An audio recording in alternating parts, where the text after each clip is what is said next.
Do you guys really think that Terence Bud Crawford is going to fight Canelo Alvarez? Do you like this fight? There's some hurdles that get in the way of its success.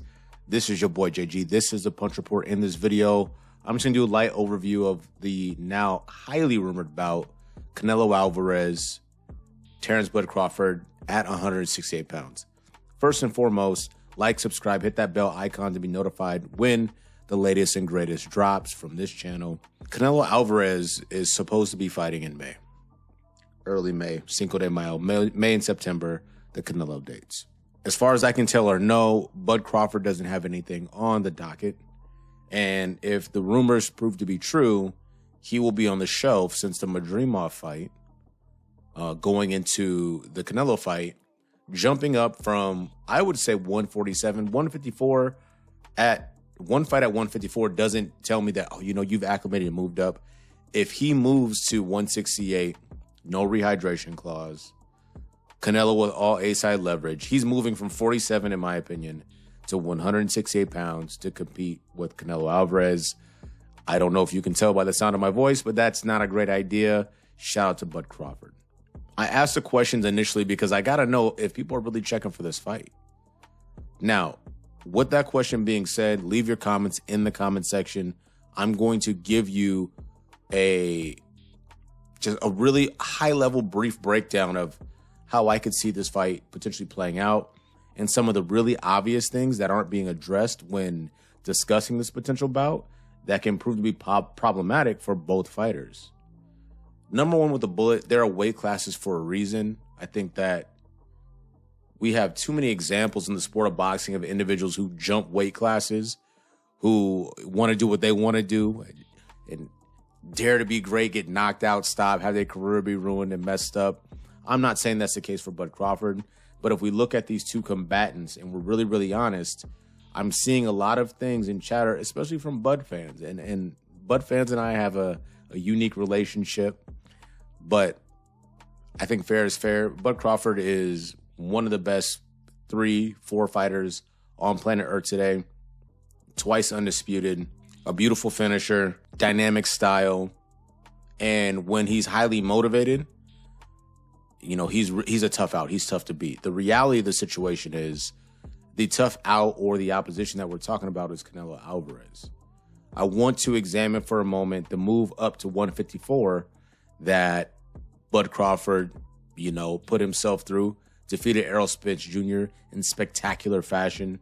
The video, it's old now, but I said on that evening, Bud, the way that he fought, I don't know who could have beat him. I know that there's a lot of questions about how Errol looked, but Bud and really Bomac, they had a really great plan. And my criticism for how Errol looked, if I take all the ancillary outside stuff away, I think that Derrick James and Errol Spence Jr. really just prepared to be themselves. And I think that Bomac and Terence Bud Crawford prepared to beat Errol Spence Jr. They took it very serious. Those things being said, you know, Crawford, he's an exceptional fighter. He moves up to 54. He fights Israel Madrimov. It's a good fight, highly competitive bout. Bud Crawford shows some different wrinkles, which I was happy to see, because when you see a guy get tested, you want to see him to go to the next level. A la Mayweather. I think about Mayweather Cotto. Cotto trained his ass off to fight Floyd Mayweather.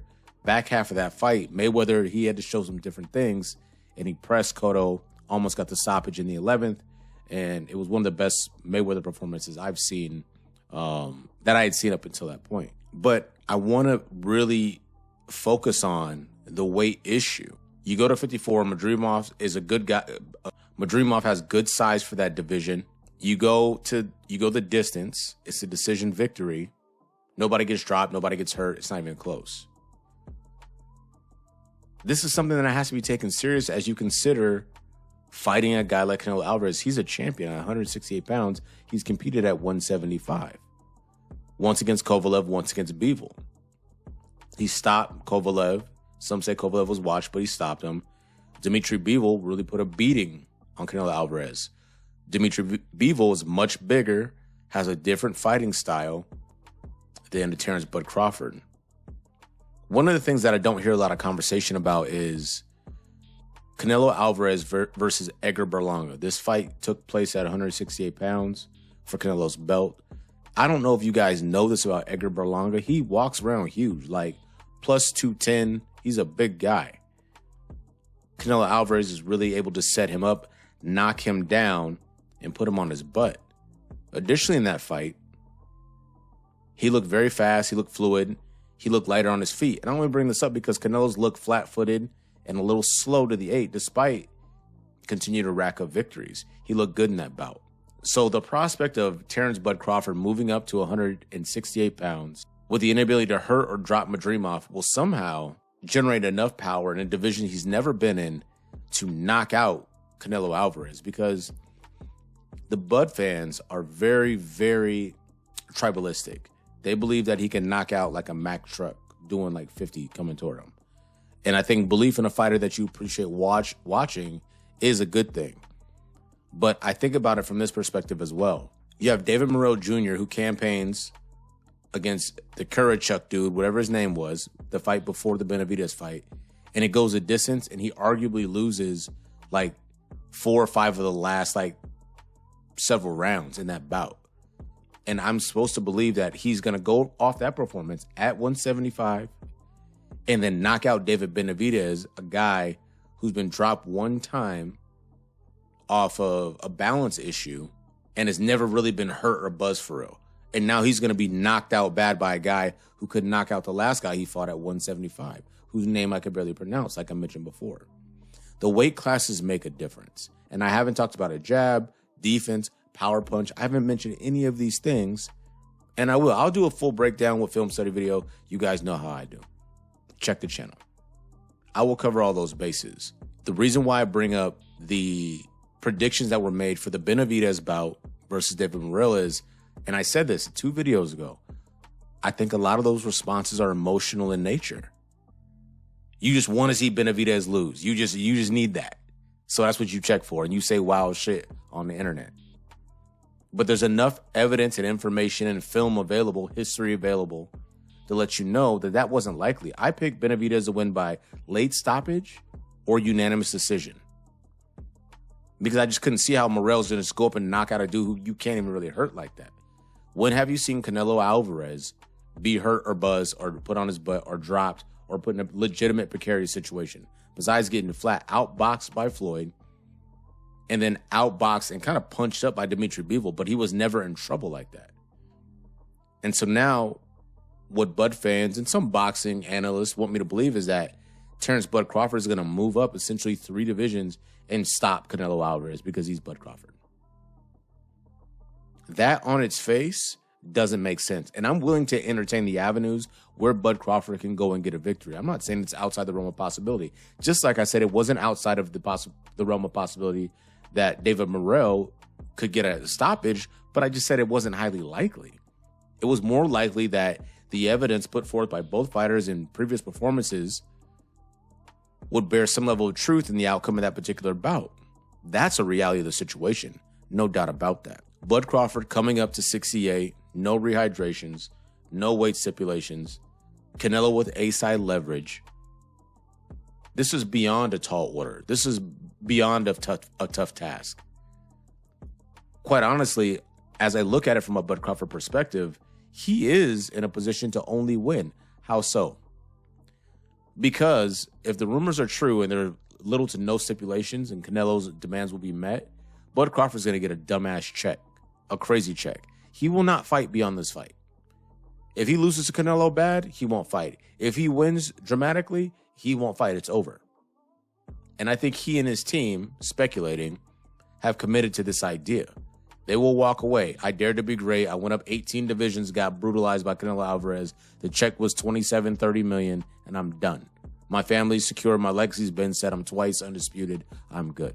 This is why it's not a super raw deal for Crawford unless he gets really badly hurt and his life gets altered. Then it's not so fun. The only way I would see Canelo, because he's been very clear in his communication, accepting this fight is if he knows the bag is right, which it will be, and everything will be on his terms, which it's rumored to be the case, right?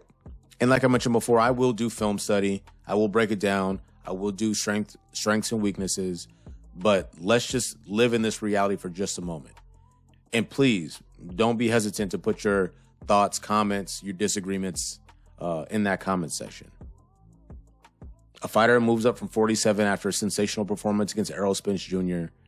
It goes to distance with Madrimov, breaking a knockout streak. A guy at 154 pounds, undefeated. One draw. Going against Canelo Alvarez, who knocked down and outclassed Edgar Berlanga, who likely walks around 210, 215 in his offseason.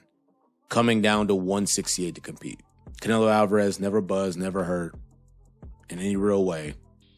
Bud Crawford, because no one's saying he's just going to outbox him and move. I think that's if I'm giving an early prediction, if he gets a victory, that's the easiest way to do it. The reality is you got to keep Canelo off you.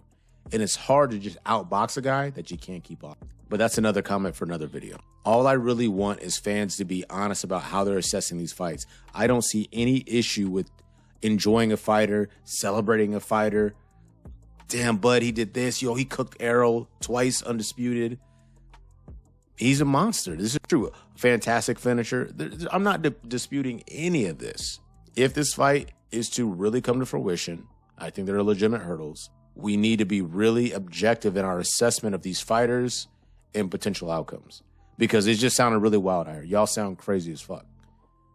Bud Crawford in 4 by stoppage over a dude that's never been stopped before. And Crawford in a division he's never been in. Against a guy who's knocked out Kovalev at 75, dropped Berlanga, and hasn't lost since Bivol. And Bivol was undefeated and lost to Beterbiev, who's undefeated with all knockout. This is your boy JG. This has been the Punch Report. Put your comments in the comment section. What are your early and initial thoughts about a potential bout between Saul Canelo Alvarez and Terence Bud Crawford, Omaha's very own? Let me know, and we out.